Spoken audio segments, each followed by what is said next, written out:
Hours, days, weeks, months, 6 months. That's a lot of time for just 10 minutes of art. That's insane. I mean, who does that? We do. We do. We do. We do. I used to be dismissive about electronic music.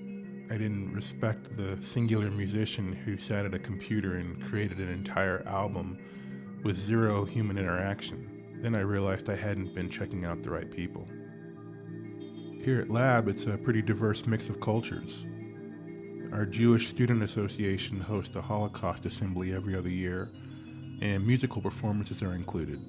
I asked the JSA if they'd be open to our electronic music ensemble performing. I thought we could make a different contribution, something unique using technology, since that's what the group is all about. They said they thought that'd be great. So music for an electronic ensemble is pretty tricky. There's no music store we can go to buy all of our arrangements. So everything that we do, we have to create from scratch. I started brainstorming ideas. At the time, I really just thought I'd compose something like I'd done so many times before. That was before I met Ali Mobs.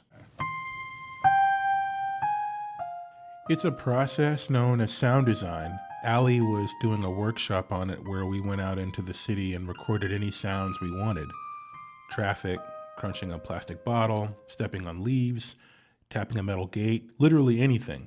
I thought I was just going on this workshop to find a way to create an exotic drum kit. He was showing us that, but it was far more than that. We were taking these sounds and creating full-on instruments. These instruments were created literally just from these field recordings. No additives, no preservatives. It was just pure frequencies from everyday life. Before the workshop with Ali, I was already thinking about the piece I was writing. But then I thought, what if every instrument sound you heard came from field recordings captured from actual artifacts of the Holocaust? The Illinois Holocaust Museum is up the road from Chicago, so I reached out to Kelly Zaney, the museum's director of education. I was already cringing, ready for the rejection before I even finished asking for permission. I was blown away when she called me back and said yes. In the collaboration with the Illinois Holocaust Museum, I worked closely with their collections manager, Emily Mooney. There were thousands of pieces in their archive. I wanted to try and find as much diversity of materials as I could. Wooden artifacts, metal ones, paper, fabric. There was so much there. People think of the obvious sources for musical notes, a piano, trumpet, the human singing voice. But in reality, those are just frequencies, polished and refined directly at the source. What most people don't realize is that every sound is a frequency. In the actual museum space, there is a Nazi rail car that was used to transport prisoners to the various camps. And so here's an example of some of those sounds.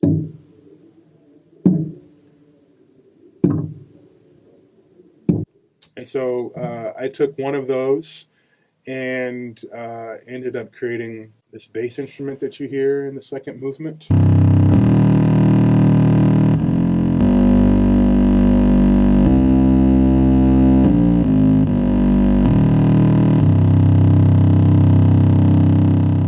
It can be a lengthy process. It takes time to shape these frequencies into a sound that you want to use. So each of these instruments is really a sonic sculpture from the raw frequencies collected from each of these artifacts.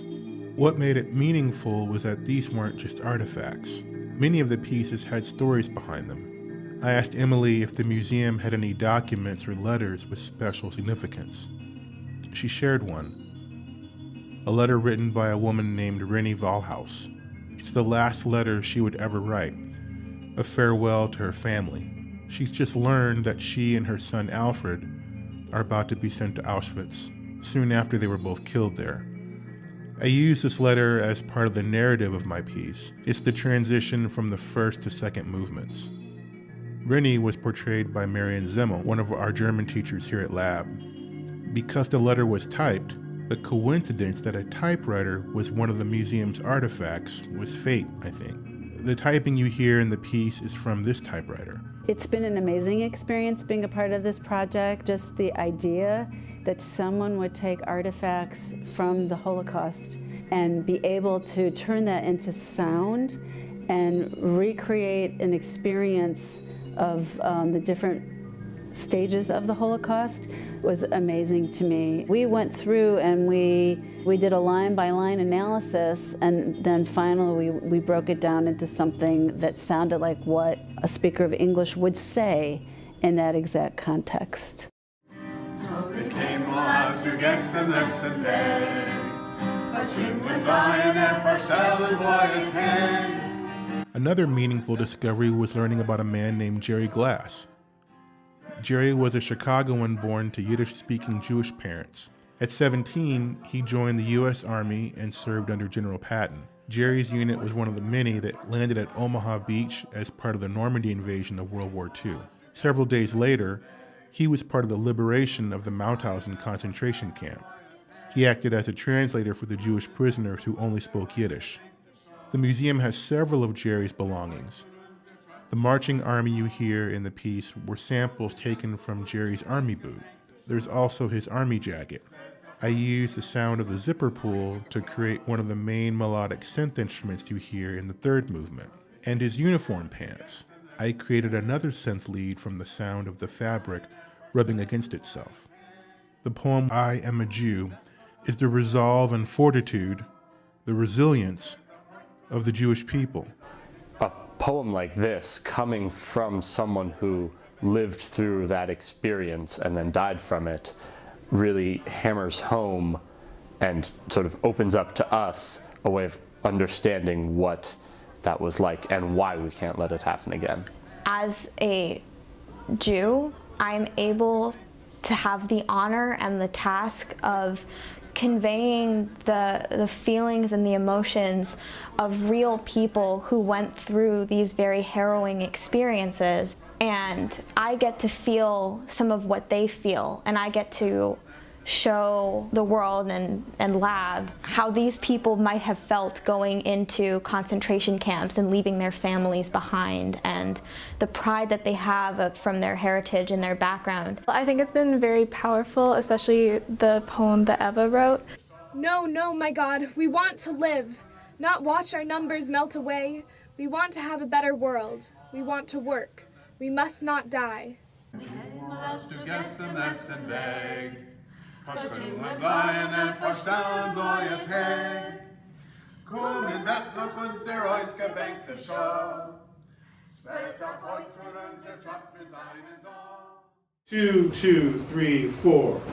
I am a Jew. I am a Jew. That's And everybody. will be. That's everybody. Letter N, full ensemble. Right? Yeah. Okay. Wait.